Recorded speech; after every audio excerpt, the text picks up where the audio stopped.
lupakan permasalahan pinjol-pinjol Anda ya dan stay galbay. Oke, Anda tidak sendirian, Anda galbay bersama Raja Galbay di pinjol. Ya, bersama saya, Anda nggak perlu nyari teman. Ya, tinggal cari Raja Galbay di YouTube, saya sudah otomatis menjadi teman Anda. Ya, mari kita gagal bayarkan pinjol-pinjol yang ada di Indonesia ini. Oke? Nah, di sini saya akan menginfokan atau menyarankan beberapa tips-tips untuk menghadapi galbay pinjol yang pinjolnya itu memiliki DC lapangan gitu. Oke, tanpa berlama-lama ya. Saya tidak mau memanjang-manjangkan video, langsung saja. Nah, ini dia ya, oke. Yang pertama, temui dan hadapi DC pinjol dan jangan takut. Oke, hadapi dan jangan pernah menghindar. Terima dengan baik DC yang datang dan melakukan penagihan sesuai prosedur penagihan yang terapkan oleh pemerintah dan OJK. Katakan dengan sejujurnya alasan mengapa Anda tidak bisa melunasi tagihan.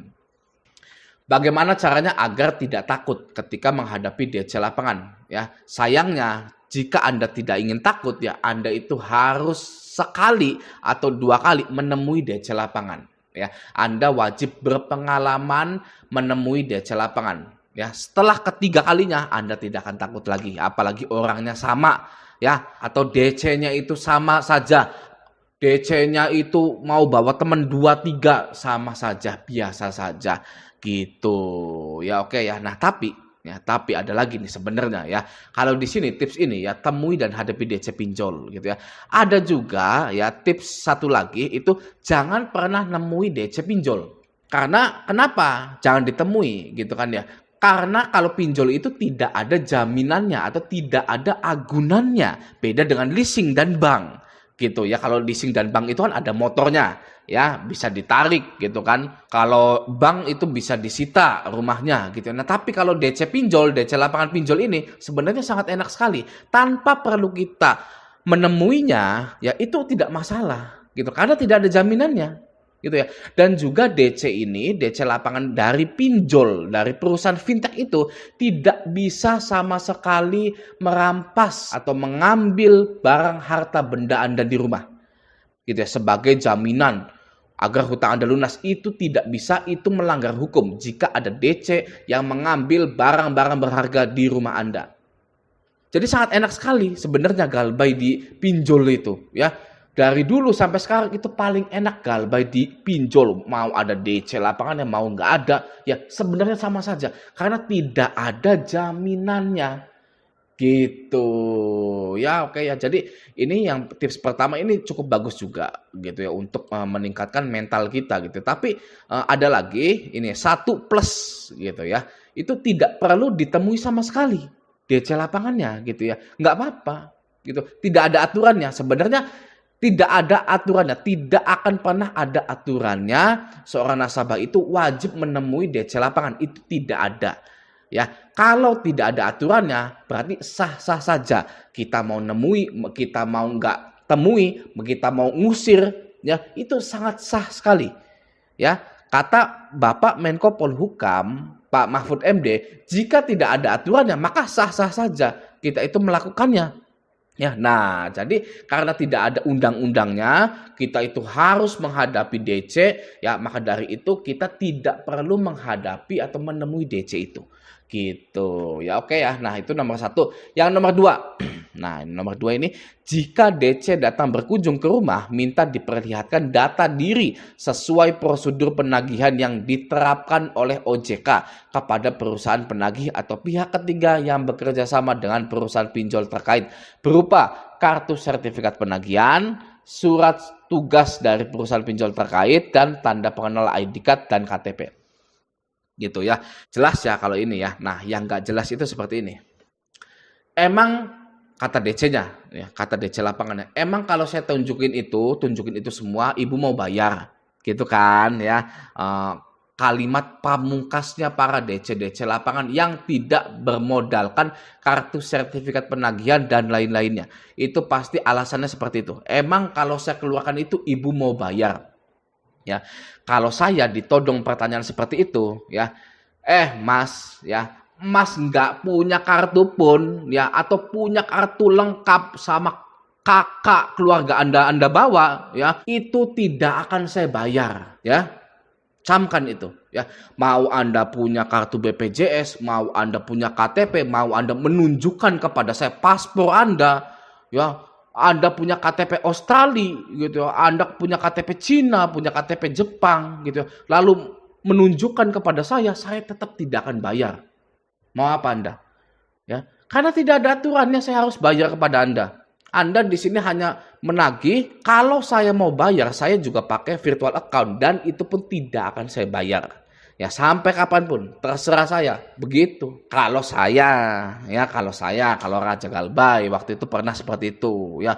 Mau dia itu punya KTP, punya ID card, punya surat tugas dari perusahaan pinjol resmi apa, saya tidak peduli.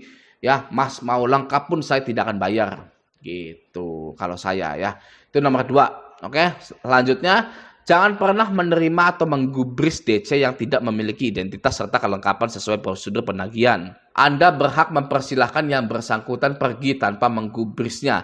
Jika DC yang bersangkutan tetap maksa memasuki wilayah pekarangan atau rumah Anda bisa melaporkannya kepada pihak yang berwajib atau kepada warga sekitar atau pejabat setempat seperti RT, RW, lurah, camat gitu ya, itu bisa. Nah, kenapa Anda boleh melakukan pelaporan kepada pejabat setempat gitu ya? Karena di sini ya kita baca.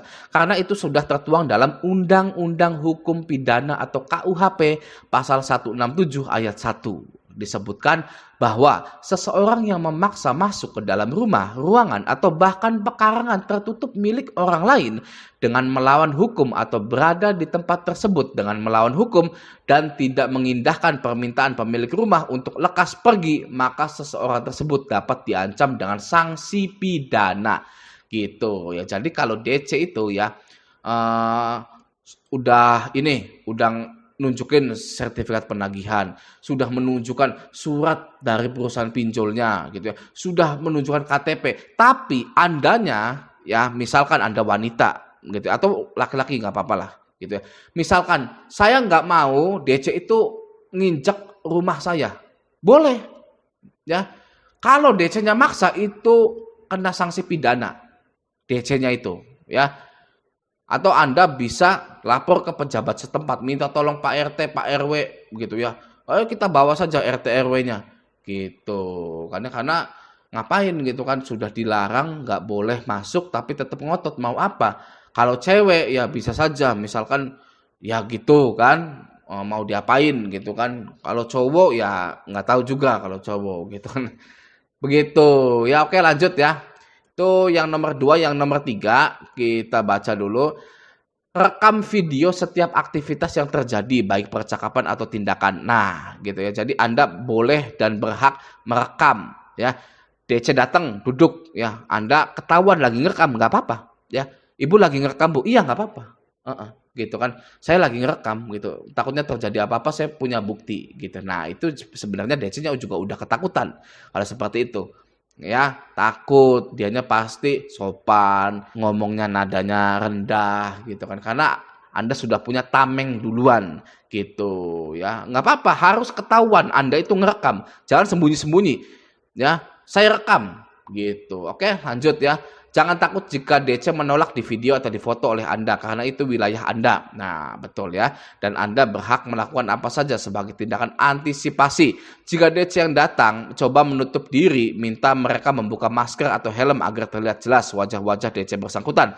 Dan jangan pernah menggubris DC yang coba menutup diri agar tidak dikenali. Gitu ya. Jadi pokoknya semuanya harus transparan dan harus berani Andanya ya, karena itu di wilayah Anda banyak yang kenal dengan Anda gitu ya. Tidak ada yang ditutup-tutupi ya. Kalau DC-nya pakai helm suruh buka, pakai masker suruh buka gitu ya. Suruh di luar saja.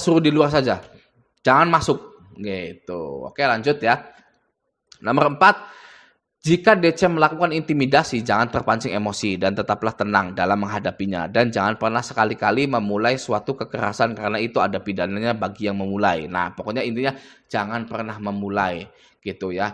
Kalau DC-nya yang memulai, Anda tinggal ancam saja ya, saya teriak di sini Mas ya. Saya teriakin di situ ada banyak 10 atau 20 anak muda yang akan ke sini ya, dan pastinya gelap mata. Mas bisa saja saya teriakin maling ya kan, gelap mata anak mudanya itu ya, gitu ya. Anda jangan macam-macam di sini gitu. Kalau DC itu sudah mulai mengintimidasi gitu. Biasa-biasa aja Mas, nggak akan saya bayar kok. Udah tahu itunya, endingnya gitu kan. Udah tahu endingnya bagaimana, nggak akan saya bayar, nggak usah ngotot-ngotot gitu.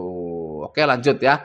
Nomor 5, jika dalam upaya penyelesaian terdapat unsur kekerasan secara fisik maupun verbal yang dimaksud pengancaman, intimidasi, kata-kata kasar, menyentuh fisik, menakut-nakuti dan menghina, maka segera laporkan kepada pihak yang berwajib bersama dengan bukti dan video rekaman. Tindakan awal, panggil orang terdekat, tetangga atau RT dan RW setempat gitu. Ya, oke. Lanjut, pelanggaran pasal 335 ayat 1 KUHP junto putusan Mahkamah Konstitusi nomor 1 sekian tahun 2013 yang menyatakan bahwa barang siapa secara melawan hukum memaksa orang lain supaya melakukan atau tidak melakukan atau membiarkan sesuatu dengan memakai kekerasan atau ancaman kekerasan baik terhadap orang itu sendiri maupun orang lain, diancam dengan pidana penjara paling lama 1 tahun atau denda paling banyak Rp4.500 gitu. Pokoknya DC itu intinya dari video ini itu ya, DC itu kalau datang ya baik-baik, kalau nggak baik-baik ya itu sudah pasti bisa kena pidana, sudah pasti dijamin ya. Banyak sekali di YouTube ya debt collector itu ditangkepin karena melakukan intimidasi dan lain-lain gitu. Semoga kita selalu dalam lindungan Allah Subhanahu wa taala. Tidak terjadi hal yang aneh-aneh, biasa saja. DC lapangan tidak pernah datang walaupun pinjol itu punya DC lapangan, dan kita cepat segera melupakan pinjol tersebut dan segera menjadi sejahtera. Amin ya rabbal alamin. Oke, semoga semua viewer dan subscriber saya menjadi orang yang sejahtera semua. Oke, gitu ya. Semoga video ini bermanfaat. Sampai jumpa di video selanjutnya.